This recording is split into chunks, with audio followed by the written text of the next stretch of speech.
ఈరోజు అమెరికా అధ్యక్షుడు Donald Trump, Iran president Masoud Pezeshkian వీళ్ళిద్దరూ యుద్ధాన్ని ఆపుతున్నామని చెప్పి మెమోరాండమ్ ఆఫ్ అండర్స్టాండింగ్ లో సైన్ చేశారు. ఈ ఎంఓయూలో 14 పాయింట్స్ సీజ్ ఫైర్ జరిగింది. ఆ 14 పాయింట్స్ గురించి డిస్కస్ చేద్దాం. అండ్ ఈ యుద్ధంలో ఎవరు గెలిచారు, సీజ్ ఫైర్ ఎవరికి ఫేవరబుల్ గా ఉంది అనేది కూడా మాట్లాడుకుందాం. యుఎస్ఏ ఇజ్రాయెల్కు వెన్నుపోటు పొడిచిందా? దారిన పోయే దరిద్రాన్ని డొనాల్డ్ ట్రంప్ నెత్తి మీద పెట్టుకున్నాడా? ఈ యుద్ధం కారణంగా డొనాల్డ్ ట్రంప్ అప్రూవల్ రేటింగ్ అమాంతం పడిపోయిందా? అసలు ఎందుకు ఇప్పుడే యుఎస్ఏ యుద్ధాన్ని ఆపేసింది అనే విషయాలు మాట్లాడుకుందాం. ఫిబ్రవరి 28న యుద్ధం స్టార్ట్ అయింది. ఇప్పుడు జూన్ 14th, దాదాపు 130 రోజులు యుద్ధం జరిగింది. ఇరాన్ నుండి దాదాపు 2 నుండి 3 వేల మంది చనిపోయారు. యుఎస్ఏ సైనికుల్లో కూడా దాదాపు 50 నుండి 100 మంది చనిపోయారు. అండ్ 1000కి పైగా సైనికులు గాయపడ్డారు. సామాన్య ప్రజల్లో కూడా దాదాపు 50 మందికి పైగా చనిపోయి ఉంటారు.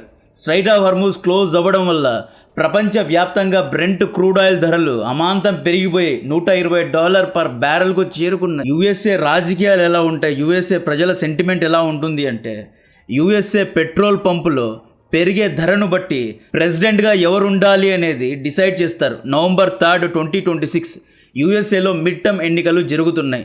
ఈ ఎన్నికల్లో ఒకవేళ డొనాల్డ్ ట్రంప్ యొక్క పార్టీ ఓడిపోతే ప్రెసిడెంట్గా పేరుకు మాత్రమే ఉంటాడు. బట్ కాంగ్రెస్లో పవర్ మొత్తం వేరే వాళ్ళకి వెళ్ళిపోతుంది అన్నమాట. మనలాగా 5 ఇయర్స్కి ఒకసారి యుఎస్ఏలో ఎన్నికలు జరగవు. ప్రెసిడెంట్ను 4 ఇయర్స్కి ఒకసారి ఎన్నుకుంటారు. యుఎస్ఏ కాంగ్రెస్లో అంటే యుఎస్ఏ యొక్క పార్లమెంట్లో 2 బాడీస్ ఉంటాయి. ఒకటి యుఎస్ హౌస్ ఆఫ్ రిప్రజెంటేటివ్స్, ఇక్కడ 435 మెంబర్స్ ఉంటారు. సెకండ్ యుఎస్ సెనెట్, ఇక్కడ 100 మంది ఉంటారు. యుఎస్ఏ హౌస్ ఆఫ్ రిప్రజెంటేటివ్స్ అంటే కైండ్ ఆఫ్ ఎంపీల్ లాగా.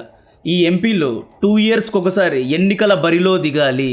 సెనెట్లో ఉన్న 100 మందిలో 1/3 అంటే దాదాపు 33 నుండి 34 మంది సెనేటర్స్ కూడా నవంబర్ 3 ఎన్నికల బరిలో దిగాలి. యుఎస్ఏ సిటిజన్షిప్ ఓటర్ కార్డు ఉన్న వాళ్ళందరూ ఓటు వేస్తారు అన్నమాట.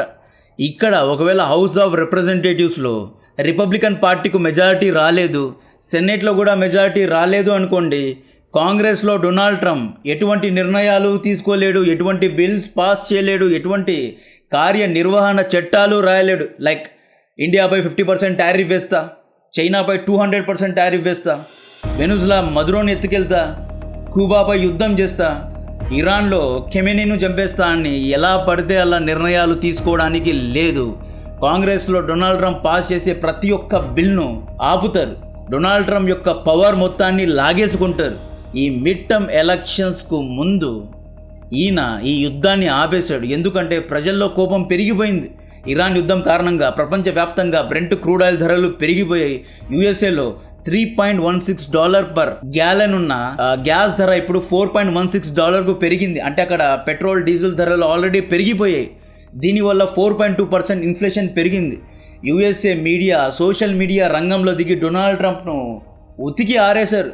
ప్రపంచవ్యాప్తంగా ఉన్న ప్రజలందరూ రోజుకు 1000 లక్షల బ్యారెల్స్ ఆఫ్ ఆయిల్ను వాడితే ఒక్క యుఎస్ఏ ప్రజలు దాదాపు 200 లక్షల బ్యారెల్స్ ఆఫ్ ఆయిల్ను వాడుతారు. సో ఈ విధంగా డొనాల్డ్ ట్రంప్ మిడ్ టర్మ్ ఎలక్షన్స్లో గెలవడానికి, తన ఇమేజ్ను రిపేర్ చేయడానికి యుద్ధాన్ని ఆపాడు తప్పితే స్ట్రైట్ ఆఫ్ హార్ముజ్ క్లోజ్ అయింది. ప్రపంచ దేశాలు ఆర్థికంగా కృంగిపోతున్నాయి, సైలర్స్ను చంపుతున్నారు, సామాన్య ప్రజలు చనిపోతున్నారు, గల్ఫ్ దేశాలు ఆయిల్ అమ్మలేక నష్టాల్లో ఉన్నాయి, ఇజ్రాయెల్ బాధపడుతోంది, ఉగ్రవాదం పెరిగిపోతోంది అని చెప్పి ఈ పెద్ద మనిషి యుద్ధాన్ని ఆపలేదు. డొనాల్డ్ ట్రంప్ సెల్ఫ్ ఇంట్రెస్ట్ చూసుకున్నాడు, యుద్ధాన్ని ఆపేశాడు అనమాట. ఇప్పుడు సీజ్ ఫైర్ లో ఉన్న పాయింట్స్ గురించి డిస్కస్ చేద్దాం. ఫస్ట్ పాయింట్, యుద్ధాన్ని ఇమీడియట్ గా ఆపేయాలి. ఈ రోజు నుండి యుద్ధం ఆగిపోతుంది. ఎవరు ఎవరిపై దాడి చేయకూడదు. యుఎస్ఏ మిలిటరీ ఫోర్స్లో అంటే ఫ్రంట్ లైన్స్లో ఉన్న వాళ్ళందరూ వెనక్కి వెళ్ళిపోతారు. స్ట్రైట్ ఆఫ్ హార్ముజ్లో ఉన్న యుఎస్ఏ యుద్ధ నౌకలు కూడా వెనక్కి వెళ్ళిపోతాయి. సేమ్ హార్ముజ్లో ఉన్న ఇరాన్ నౌకలు వెనక్కి వెళ్ళిపోతాయి. ఫ్రంట్ లైన్స్లో ఉన్న ఇరాన్ సైనికులు తిరిగి ఇంటికి వెళ్ళిపోతారు. అండ్ ఈ సీజ్ ఫైర్ యాక్టివ్గా ఉన్నప్పుడు అంటే ఈ 60 రోజుల వరకు ఎవరే కానీ ఎవరిపై దాడి చేయకూడదు. Second point, respect each others borders. Iran యొక్క కార్గ్ ఐలాండ్ను ఆక్రమించుకుంటాము, అక్కడి ఆయిల్ అండ్ గ్యాస్ను అమ్ముకుంటాము అని యుఎస్ఏ చెబుతోంది. యుఏఈలోని కొంత భాగాన్ని ఆక్రమించుకుంటాము లేదా గల్ఫ్ దేశాలను ఆక్రమించుకుంటామని ఇరాన్ చెబుతోంది. స్ట్రైట్ ఆఫ్ హార్ముజ్ మొత్తం మాదే అని ఇరాన్ క్లెయిమ్ చేస్తోంది. ఇలా వేరే దేశాల యొక్క బార్డర్స్ను ఆక్రమిస్తా అని చెప్పి ఇక నుండి చెప్పకూడదంట. Third point, 60-day clock. ఈ సీజ్ ఫైర్ అనేది 60 రోజుల తర్వాత ఎక్స్పైర్ అవుతుంది. ఎవరైనా సీజ్ ఫైర్ను ఉల్లంఘించి ఇరాన్పై దాడి చేసినా లేదా ఇరాన్ వచ్చేసి గల్ఫ్ దేశాలపై దాడి చేసినా కూడా ఈ సీజ్ ఫైర్ రద్దవుతుంది. 4th point, ending the US naval blockade. మనకు తెలిసిన పంచాయతే కదా, స్ట్రైట్ ఆఫ్ హర్మూజ్ను ఇరాన్ ఒకవైపు నుండి బ్లాక్ చేసింది. గల్ఫ్ ఆఫ్ ఒమాన్ దగ్గర యుఎస్ఏ కూడా దీన్ని బ్లాక్ చేసింది. సో యుఎస్ఏ నావల్ బ్లాకెడ్ను ఎండ్ చేయాలి, సైలర్స్పై దాడి చేయకూడదు, 30 రోజుల్లో వెనక్కి వెళ్ళిపోవాలి. 5th point, reopening of strait of Hormuz. Iran strait of హర్మూజ్ను ఓపెన్ చేస్తుంది. ఇంతకు ముందు కూడా హర్మూజ్ ఓపెన్గానే ఉండేది కదండి. ఈ పెద్ద మనిషి యుద్ధం చేసి ఇప్పుడు కొత్తగా దీన్ని ఓపెన్ చేయడం ఏంటి? ఓపెన్గా ఉన్న దాన్ని క్లోజ్ చేసి మళ్ళీ ఓపెన్ చేయించాడు అనమాట. 60 రోజుల తర్వాత ఇరాన్ ఒమాన్తో డిస్కస్ చేసి స్ట్రైట్ ఆఫ్ హర్మూజ్ను వాడినందుకు సర్వీస్ ఛార్జెస్ అడుగుతోందంట. అంటే కొంత డబ్బు ఇరాన్ అండ్ ఒమాన్కి కట్టాలి. ఇరాన్ ఇక్కడ వేసిన సీ మైన్స్ అన్నిటినీ తీసేయాలి. ఫ్యూచర్లో సర్వీస్ ఛార్జ్ డెఫినెట్గా ఇరాన్ పెడుతుంది. 6th పాయింట్, $300 బిలియన్ యుఎస్ఏ ఇరాన్కు చెల్లించాలంట. చెప్పా కదా, దారిన పోయే దరిద్రాన్ని నెత్తిన పెట్టుకోవడం లేదా డబ్బులిచ్చి మరీ కొట్టించుకోవడం డొనాల్డ్ ట్రంప్ గారి నుండే నేర్చుకోవాలి. ఈ పెద్ద మనిషి యుద్ధం చేశాడు, ఇరాన్ యొక్క ఇన్ఫ్రాస్ట్రక్చర్ను ధ్వంసం చేశాడు, రైట్? దీనికోసం $300 బిలియన్ నష్టపరిహారాన్ని ఇరాన్కి చెల్లించాడు. అయితే ఇరాన్ కూడా యుఏఈ, కువైట్, బెహ్రీన్ యొక్క 5th ఫ్లీట్ను తగలబెట్టేసింది. సౌదీ అరేబియాపై దాడి చేసింది, అరామ్కోపై దాడి చేసింది, ఖతార్పై దాడి చేసింది, దోహాలో మిజైల్స్ దిగాయి. ఇక్కడ కూడా ఇన్ఫ్రాస్ట్రక్చర్ దెబ్బతిన్నది. అండ్ ఇరాన్ ఇజ్రాయెల్పై కూడా ఎన్నో దాడులు చేసింది. తెల్ అవీవ్పై ఎన్నో మిజైల్స్, క్లస్టర్ బాంబ్స్ వేశారండి. సిరియాపై దాడి చేసింది. ఎవరిని ఇరాన్ వదలలేదు. బట్ ఇరాన్కు మాత్రమే యుఎస్ఏ $300 బిలియన్ అంటే దాదాపు 27 lakh crores 27 లక్షల కోట్ల నష్టపరిహారాన్ని చెల్లిస్తోంది. ఈ డబ్బుతో ఇరాన్ ఇంకా స్ట్రాంగ్ అవుతుంది. Ballistic, hypersonic missiles, 3rd gen డ్రోన్స్ను తయారు చేసుకొని గల్ఫ్ దేశాల్లో సూపర్ పవర్గా నిలబడుతుంది. అంటే డొనాల్డ్ ట్రంప్ ఇరాన్ను సూపర్ పవర్ చేశాడు అనమాట. ఈ పెద్ద మనిషి యుద్ధం కారణంగా $300 బిలియన్ ఉన్న ఇరాన్ జీడిపి ఇప్పుడు $600 బిలియన్ అవుతుంది. ప్రస్తుతం ఇరాన్ జీడిపి మొత్తాన్ని ఈ పెద్ద మనిషి నష్టపరిహారంగా చెల్లిస్తున్నాడు. అంటే ఎంత పేలవంగా సీజ్ ఫైర్లో సైన్ చేశాడో చూసుకోండి. దీన్ని గేమ్ చేంజర్ అంటున్నాడు. డొనాల్డ్ ట్రంప్ శాంతి దూత అంటున్నాడు. ఇరాన్ యుద్ధంలో డొనాల్డ్ ట్రంప్ గెలిచాడు అంటున్నాడు. ఎలా గెలిచాడు? $300 బిలియన్ ఇరాన్కి ఇస్తున్నారు. అండ్ ఈ డబ్బులు ఇరాన్ హెజ్బుల్లా, హౌతీ, హమాస్కు ఫండింగ్ చేస్తుంది. ఉగ్రవాదాన్ని నెక్స్ట్ లెవెల్కు తీసుకెళ్తుంది. యుఎస్ఏనే తగ్గింది కాబట్టి నెక్స్ట్ ఈ ఉగ్రవాదులు నెక్స్ట్ లెవెల్లో ఉగ్రవాదం చేస్తారు. కావాలంటే చూసుకోండి. ఎక్కడో ఉన్న ఇరాన్ను హీరోగా కూర్చోబెట్టాడు Donald Trump. Next 7th point, wiping out sanctions. ఇరాన్పై ఎన్నో శాంక్షన్స్ వేశారు. 2001 నుండి శాంక్షన్స్ ఉండేవి. బరాక్ ఒబామా ఏం చేశాడు? ఇరాన్తో ఒప్పందం చేసుకున్నాడు. ఇరాన్ ఫ్రెండ్లీ పర్పస్ కోసం విద్యుత్తును ఉత్పత్తి చేయడానికి న్యూక్లియర్ ఫ్యూల్ను తయారు చేసుకోవచ్చని పర్మిషన్ ఇచ్చిన బరాక్ ఒబామా ఇరాన్పై శాంక్షన్స్ను ఎత్తివేశాడు.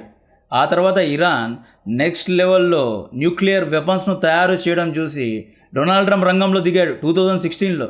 ఈయన చాలా కఠినంగా ఇరాన్పై శాంక్షన్స్ వేశాడు. ఇండియా కూడా ఇరాన్ నుండి ఆయిల్ కొనకూడదు, అంటే ఏ దేశమైనా ఇరాన్ నుండి ఆయిల్ కొంటే అటువంటి దేశాలపై యుఎస్ఏ వ్యాపారాలు చేయదు, యుఎస్ఏ సెకండరీ టారిఫ్లు వేస్తుంది అని చెప్పి ఇరాన్పై శాంక్షన్స్ మీరే వేశారు. ఇరాన్ యొక్క బ్యాంక్స్ను రీఓపెన్ చేస్తున్నారు. స్విఫ్ట్ శాంక్షన్స్ అన్నిటినీ ఎత్తివేస్తున్నారు. ఇక్కడ నుండి ఇరాన్ ఎవరికైనా ఆయిల్ అమ్మొచ్చు, ఎవరి నుండైనా ఏ వస్తువైనా కొనొచ్చు అన్నమాట. 8th point, nuclear agreement. Iran దగ్గర ఆల్రెడీ 60% ఎన్రిచ్డ్ యురానియం ఉంది. 460 కేజీలు ఉంది అన్నమాట. ఇరాన్ ఏమంటోంది అంటే మేము న్యూక్లియర్ బాంబ్స్ను తయారు చేయము అంటోంది. ఈ యుద్ధానికి ముందు కూడా ఇరాన్ ఇదే కదా సార్ చెప్పిండేది, న్యూక్లియర్ వెపన్స్ను మేము తయారు చేయమని ఇదే కదా చెబుతున్నారు. కొత్తగా డొనాల్డ్ ట్రంప్ చేసిందేంటి? యుద్ధానికి ముందున్న రూల్నే మళ్ళీ తీసుకొచ్చాడు. ఇరాన్ ఎక్కడా కానీ మేము న్యూక్లియర్ వెపన్స్ను తయారు చేస్తున్నామని ఎక్కడా చెప్పలేదు. సీక్రెట్గా తయారు చేస్తున్నారు. బట్ అఫీషియలీ ఎక్కడా ముందుకొచ్చేసి తయారు చేస్తాం కానీ మీరెవరు మమ్మల్ని ఆపలేరని కానీ ఎక్కడా చెప్పలేరు. డెఫినెట్గా సీక్రెట్గా ఇరాన్ న్యూక్లియర్ వెపన్స్ను తయారు చేసుకుంటుంది. శాంక్షన్స్ ఎత్తేసారు, స్విఫ్ట్ శాంక్షన్స్ ఎత్తేసారు. ఇరాన్ బ్యాంక్స్ అన్నిటినీ మళ్ళీ రీఓపెన్ చేస్తున్నారు. ఇంటర్నేషనల్ బ్యాంక్స్ అన్నిటికీ కంపెనీస్కు యాక్సెస్ ఇస్తున్నారు కాబట్టి, అండ్ అదనంగా $300 బిలియన్ కూడా ఇస్తున్నారు కాబట్టి ఇరాన్ సీక్రెట్గా డెఫినెట్గా న్యూక్లియర్ వెపన్స్ను కూడా తయారు చేసుకొని స్టాక్లో పెట్టుకుంటుంది. 9th, passing everything. అన్నిటినీ పాస్ చేశారు, ఆల్రెడీ ఇది డిస్కస్ చేసాం. 10th point immediate oil export waiver. అంటే ఈ పాయింట్ చూసిన తర్వాత నిజంగా పిచ్చెక్కింది.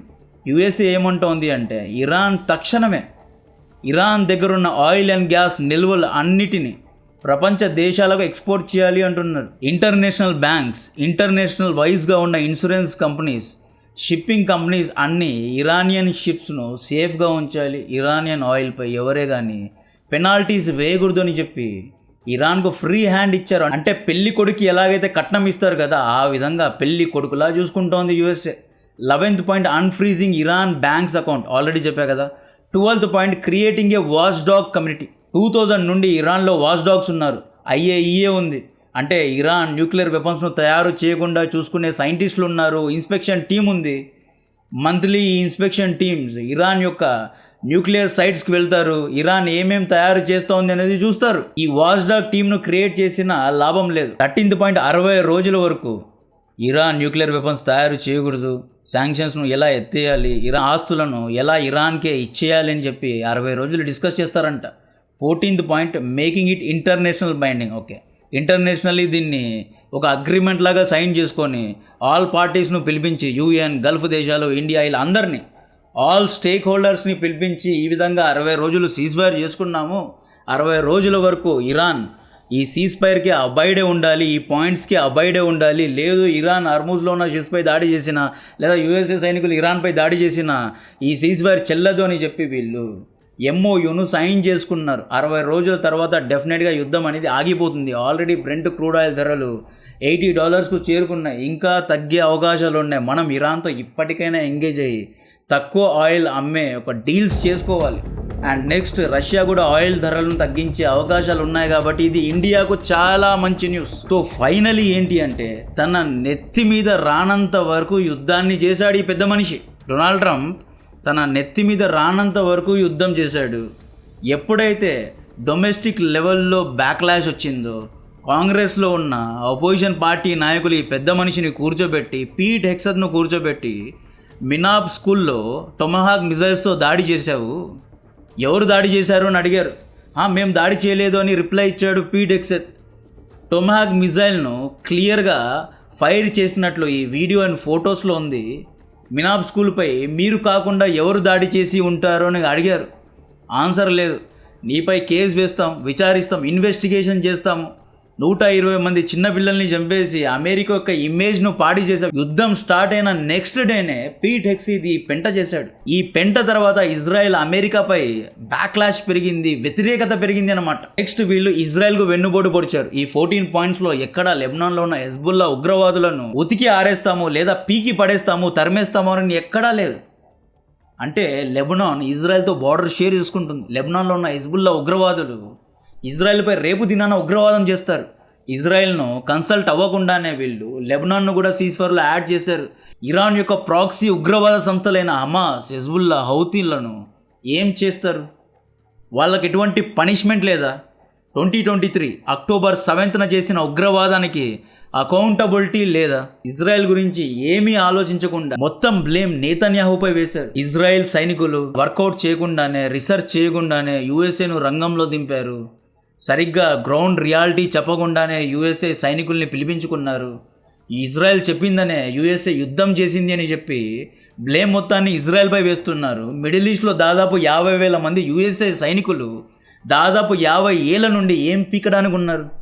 USA సైనికులకు తెలియదా straight of Hormuz Iran close చేస్తే ఎలా రెస్పాండ్ అవ్వాలి అనేది? వీళ్ళు ఎటువంటి గ్రౌండ్ వర్క్ చేయలేదా?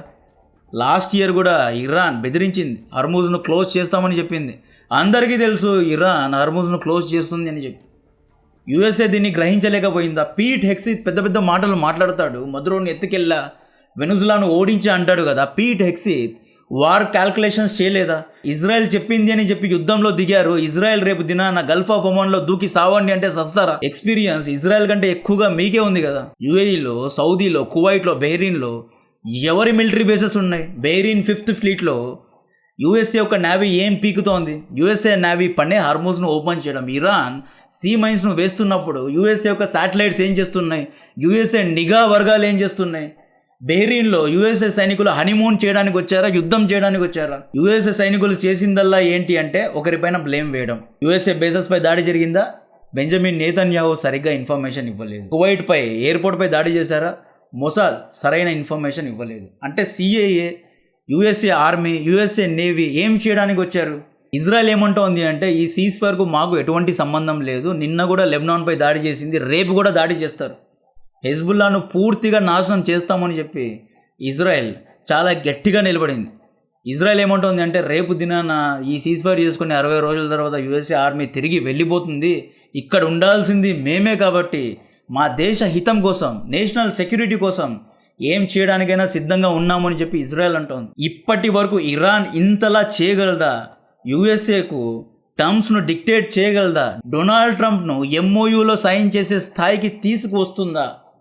యుఎస్ఏ రాజకీయాలను షేక్ చేయగలుగుతుందా అని ఎవరు ఊహించలేరు. ఇరాన్ను, ఎక్కడో ఉన్న ఇరాన్కు మీరే ఎలివేషన్ ఇచ్చి, మీరే హైప్ ఇచ్చి ఇరాన్ను సూపర్ పవర్గా కూర్చోబెట్టారు.